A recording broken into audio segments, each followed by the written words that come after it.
Hey guys, what is going on? My name is Dabe and welcome to this video. So in the background you're going to see me killing some Wildy bosses, and the reason for this is the update or the dev blog that was released today on the 27th of June 2018 actually has to do with the wilderness primarily. Now the main thing that this update entails is a rework to Revs, and I know, another rework to Revs. What is this? We've had so many of them. Well, this time it's actually introducing some new concepts instead of trying to pass PvP armors again, or just reworking the drop table and just adding random statuettes and things onto it. There are actually a lot of cool new items which I'm going to talk about, and talk about how they could potentially affect the metas for a lot of things involved with the wilderness.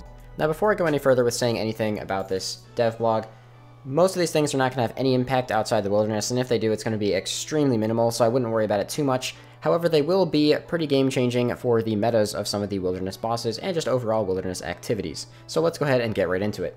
Alright, so the first thing that's talked about in the devblog is the Viggora's chainmace. Now what this is a one-handed flail that is going to be, I imagine, an extremely rare drop from Revs. I imagine all these drops are going to be extremely rare. If you take a look at the stats, they're not all that impressive. However, if you look at the special effects on the right side, when charged with over 1,000 Revenant Ether, the chainmace will do an additional 50% damage and have 50% accuracy versus wilderness NPCs.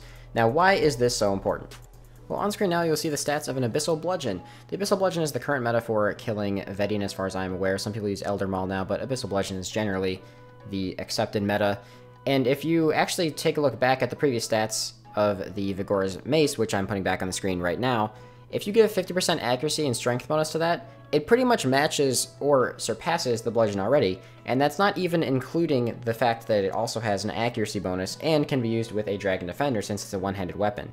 That means that for Vedian, this weapon is going to be the new meta, which is actually a really cool thing to think about. And I know what some people are going to say, the speed of the weapons are different. No, they're the same. Just keep in mind that Wiki shows things a little bit differently. Look at the interval speed. So for example, when I show the pictures directly from the dev blog and it says speed 4, that means it's a 4-tick weapon, which is 0.6 seconds times 4. So the bludgeon is also a 4-tick weapon because it is 2.4 seconds per attack. Just keep that in mind with the future. Another thing to keep in mind with all of these weapons, in order for the effect to be active, and I can't emphasize this enough, 1, it is only active in the wilderness against wilderness NPCs. And 2, it requires a minimum of 1,000 Revenant Ether. So you can't just go out there with 1,000, you'll have to have probably 1,500 if you want to effectively use it for a trip.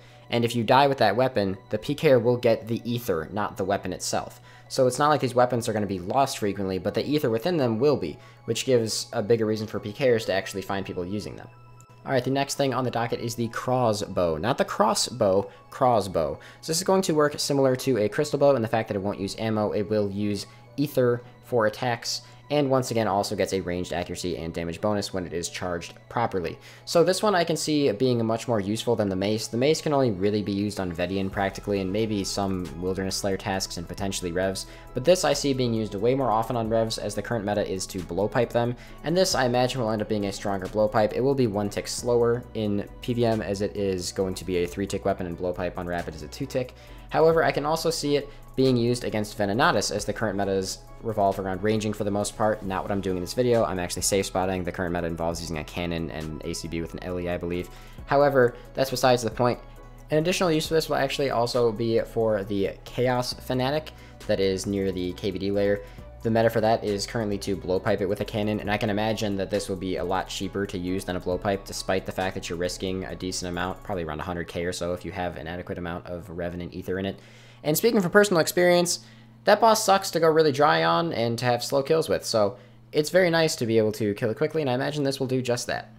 Now here is the only of the 3 main weapons that they talked about that I'm fairly skeptical about. This is called the Thamaron sceptre, and it is a one-handed magic weapon. Now the reason I'm skeptical about this is because depending on the drop rate, this could really affect the prices of some other magic weapons in the game, as this has the same stats as a Master Wand, which is a fairly powerful magic weapon. However, this cannot autocast Ancients, and obviously Master Wand is also used for a Kodai, so I don't think it'll be that impactful, but still, a little bit weird. It should also be noted this only has a 25% damage boost, but does have a 100% magic accuracy boost against NPCs in the wilderness. Once again, only against NPCs.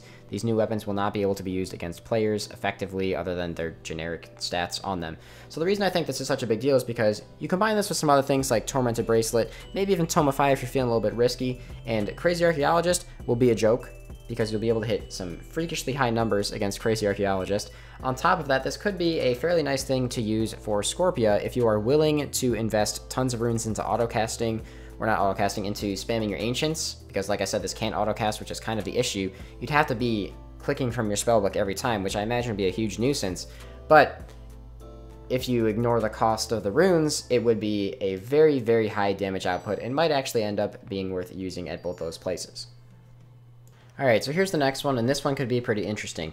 The Amulet of Avarice. Now, this one only works within the Rev Cave, however, I believe even outside of the Rev Cave, it'll still have the same stats as shown on the screen, which is actually the stats of a Glory. Now, when worn inside the Rev Cave, all drops will be noted. However, the consequence to that is the second you equip the necklace, you become Skulled. Now, I don't see very many players using this, however, the one exception to that would actually, since most of the drops from Revs are noted anyway, and you wouldn't want to stay out there too long, the one exception I can think of for this would actually be for Iron Men who have not completed the Wilderness Elite Diaries. Since there are green dragons within the Revenant Caves, this could be a great reason to equip this necklace, go in there with some really, really welfare gear, kill the green dragons, and then get noted bones and noted hides, and have a very easy way of teleporting out since you're already going to be under 30 wilderness.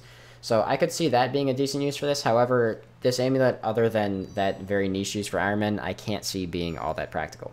Now here's where things get really interesting. On screen now you see the stats for the Ferocious Ring. The stats are similar to that of the Dagannoth King Rings combined. It is a hybrid ring. It seems like it's the Dagannoth King Rings unimbued version stat-wise. But if you look on the side, you actually also get damage and accuracy bonuses depending on how deep in the wilderness you are.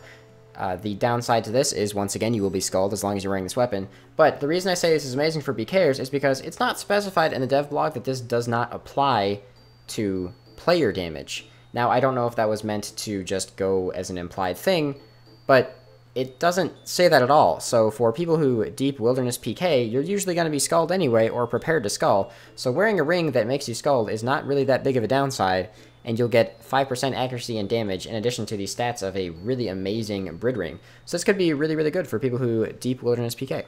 The next thing on the list is a scroll that unlocks a new spell on the normal spellbook called Restraint. This is to try and help people who are using the normal spellbooks to PK keep up with other PKers. It'll have similar functionality to Entangle, but will last slightly longer and obviously be more expensive in terms of rune cost. And while we're on the topic of PKing, another thing that they are trying to release is the free-to-play Teleblock. So this does require you to have 85 magic in order to use, but it will be free-to-play and members, and it's going to be a scroll that you use on another player that will always Teleblock them for 1 minute, regardless of whether or not they are praying, and will always hit, it cannot splash. I don't really know how I feel about that one. It seems kind of weird, but I guess we'll see what happens when the poll actually comes out and see what people vote on it. I truly can't see that being all that impactful, but maybe that's just me being a little bit close-minded about the PKing scene. Alright, the next thing on the screen is the Barbed Reet. I hope I'm saying that correctly, and this is a ranged offhand that has a very similar effect to the Bolas pre-EOC. Now, what this actually does is you can use it on a player. First of all, it has a range strength, which I think is kind of interesting, but you can use its special effect on a player similar to how you would activate a DFS, and it actually binds a player for 20 seconds on an effective cast. This can be reduced depending on their range defense. However, you might be thinking that's pretty OP because it only has a 15-second cooldown, as you saw on the screen there.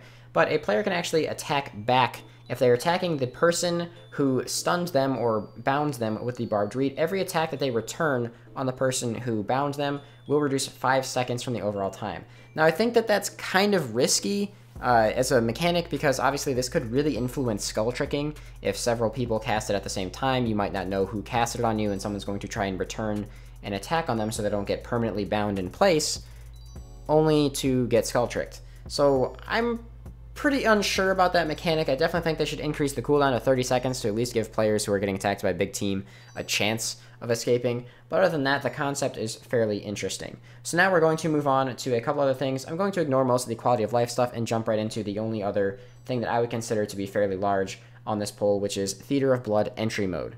So I'm not going to put all this text on your screen because it is a shitload of text and you guys don't want to read all that. So I'm just going to try and summarize the best I can. Basically, Jagex saw that people are still having difficulties finding teams for 5-man Theater of Blood, and even for smaller teams, which are much more difficult, you would already want people who are experienced in that effect in order to get into your smaller team. So Jagex is introducing a concept called Entry Mode Theater of Blood, which is basically aimed for people in teams of 1 to 3 players, with 3 being the maximum size, and the encounters in the Theater of Blood will be rebalanced for lower levels. Now, I don't necessarily think this is a great idea, although they did mention that the death fee will be lower and that players are unlikely to be able to receive certain drops there, even if the drop rates are drastically reduced for everything. I think they mentioned directly on their stream that a scythe will be unattainable in these raids, and the rest of the items will be way more rare. I still don't really like the concept of this, and the main reason for that is, well, I sympathize with the mid-level players who are frustrated that they can't access this content. I don't think that this is causing a solution to that. If the rooms are going to be scaled for lower teams and drastically easier, then that basically means that it won't provide players a realistic experience for Theater of Blood and won't get them the experience they need to get into those other teams that do have KC requirements. And on top of that, if you're a mid-level player, you should not be expecting to do Theater of Blood, because Theater of Blood is endgame content. And I know that this might be kind of a controversial opinion. Feel free to leave your opinion down below, as I'm sure not everyone is at the endgame like I am and like a lot of my friends are, so I'd be interested in seeing the opinions of mid-level players. But I just feel like if you are a mid-level player and you want to get into doing something like Theater of Blood, the first thing you should focus on is getting your account to the proper stages to do so. I just don't think it makes much sense for Jagex to reduce the requirements for Theater of Blood, even though the rewards are obviously reduced as well. It just seems like a very weird, like, practice concept, and it's not something that they've ever necessarily done before. And I've seen this happen in other games, like World of Warcraft's looking for raid mechanic, and it kind of does lead to the end of certain games because of it. So I hope that they don't start doing this with the endgame content in RuneScape. But that being said, we'll see what happens. That's all I have for this week's dev blog. I found this one really interesting. I don't always make videos on them, but I do when I find them interesting, like this one. So if you enjoyed it, make sure you like, subscribe, hit the little bell for notifications, and share this video around. And if you have any thoughts or comments on any of the things I talked about in this video, feel free to leave them down below. I do my best to read all the comments, even if I don't respond to every single one. I will do my best to respond to every single one. And I'm curious what you guys think, especially about the Theater of Blood entry mode. That one is very intriguing, and I'm fairly opinionated about it as well, so I'm curious what other people think. Have a fantastic day, and I will see you guys all in the next video, which will be Sunday, probably.